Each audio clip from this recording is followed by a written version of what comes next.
আপনি আপনি কেন করতেছি? এই দাও ব্যাগগুলো, দাও দাও দাও দাও দাও।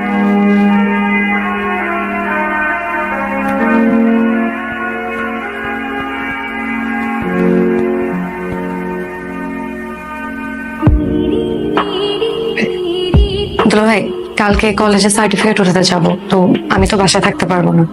আপনি আমাকে কথা দেন, আমার এই লক্ষ্মী বোনটার খুব ভালো করে দেখাশোনা করবেন। এইটুক তো আপনি করতে পারেন আমার জন্য দুলা ভাই। অবশ্যই। দাদা দাদা এরকম ডাইরেক্ট কোন যায় নাকি? শেষরা বলবো না তোর বেটা, প্রেমের ডাইরেক্ট শুটে গোল দিতে হয়। যত পেঁচাইবে আরেকজন গোল দিয়ে দিবে। তো ভাইয়া ভালো, আপনার কি অবস্থা? এই তো চলতেছে। আপনি এখানে? যান্ত্রিক হয়ে গেছি দেখছো, একই এলাকায় থাকি কিন্তু আমাদের মধ্যে কোনো আলাপ নাই। ব্যাপারটা কেমন না? কেমন জানি, যাও লাগবে না। কি এলাকায় চলে আসছি বইলা মানছে কি কইবো যে আমরা প্রেম করি? আমরা তো প্রেম করি না। এই যে ভয় পাইতেছো, মানে ভয় পাইলে যে কি ভয়ানক সুন্দর লাগে এটা তুমি জানো? হ্যাঁ, বাসায় গিয়ে নিজের চেহারা আজকে দেখবা, দেখবা তোমার কি অদ্ভুত সুন্দর লাগে। মানে ভয় পাইলে যে কি ভয়ানক সুন্দর লাগে এটা তুমি জানো? বাসায় গিয়ে নিজের চেহারা আজকে দেখবা তোমার কি অদ্ভুত সুন্দর লাগে।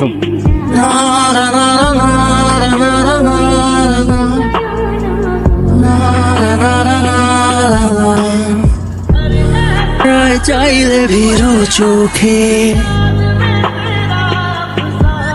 বুকে প্রেম তৃষ্ণা বাড়ায়, হারায় স্বপ্ন লোকে,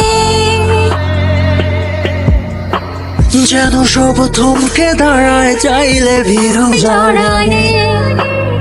আমার বাড়ির সামনে দেয়ছা মন করে উকি ঝুঁকি মারে তোমার সাথে, না চিনলে এগুলো করে।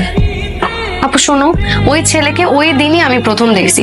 এখন ও যদি নিজের ইচ্ছায় বাড়ির পাশে উকি ঝুঁকি মারে, রাস্তার মধ্যে আমাকে ফলো করে, সেখানে আমার তো কিছু করার নাই, আছে বলো?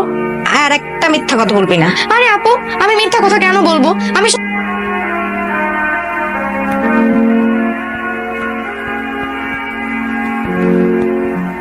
আপনার সমস্যা কি? আমার বাড়ির আশেপাশে যায় ঘুরঘুর করেন, রাস্তার মধ্যে আমারে ফলো করেন, সমস্যা কি আপনার? যদিও তুমি এগুলা জানো, তাও বলি। আমার আব্বা রশিদ সাহেব একসময় সরকারি চাকরি করতেন, এখন রিটায়ার্ড। সারাদিন ঘরে বসে থাকেন, আর ঘরে বসে সারাদিন আমার জ্বালায় আর্মিতে পাঠানো লেখা। কিন্তু আর্মির এই ডিসিপ্লিন লাইফ তো আমি চাই না। আমি চাই আমার একটা সুন্দর সুস্থ জীবন হইব, যে জীবন থাকবো প্রেমে ভরা। আমি তোমার ভালোবাসি। শুনেন, প্রেমের শুরুতে সব ছেলেরা এরকম মিষ্টি মিষ্টি কথা বলে, কিন্তু 2 দিন পরে এগুলোর পাত্তাও পাওয়া যায় না। এসব প্রেম ভালোবাসার মধ্যে আমি কোনো বিশ্বাস করি না। আমার বাড়ির আশেপাশে ঘুরঘুর করতে দেখছি বা উকিঝুঁকি মারতে দেখছি, তাইলে কিন্তু আপনার খবর আছে। রাস্তার মধ্যে আমার যদি আর ফলো করছেন, তাহলে খালি দেখেন আমি কি করি। 01722628622, এটা আমার নাম্বার। যদি কখনো কোনো প্রয়োজনে দরকার হয় তাহলে এই নাম্বারে ফোন দিন, তাহলে আমার পাইয়ে যাবেন। আর বাড়ির সামনে এরকম ঘুরঘুর করবেন না, মুরব্বিরা দেখলে খারাপ বলে না। আসি, দরকার হলে ফোন দিন এই নাম্বারে। কি যাই যে আমি মরে আমি তো ফোকানো বলো তো? হ্যাঁ, আমি তো ফোকানো।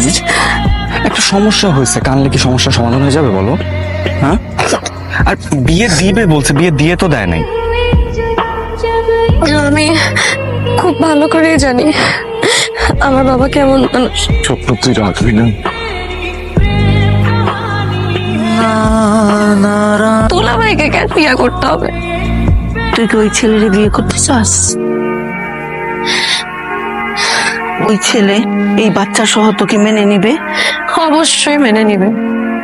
তুই কল্পনার রাজ্যে আসোস, বাস্তব অনেক কঠিন। কোনোদিন ওই ছেলে একটা বাচ্চা সহ মেয়েকে বিয়ে করবে না। আর শোন, তুই যদি সেটা করতে চাস, তাহলে শুক্রবারের আগেই কিন্তু আমার মরা মুখ দেখবি। পালিয়ে গেলে সমস্যাটা আরো বাড়বে। হ্যাঁ আমি জানি, অনেকেই আবেগ বসে পালিয়ে যায়। বৃহত্তর স্বার্থে আমার বিয়েটাতে রাজি হয়ে যাওয়া উচিত। মায়ায় জড়ালে আউযু বিল্লাহি মিনাশ শাইতানির রাজিম বিসমিল্লাহির রহমানির রহিম। কাজী সাহেব, এই বিয়েটা হইলে 3টা জীবন নষ্ট হয়ে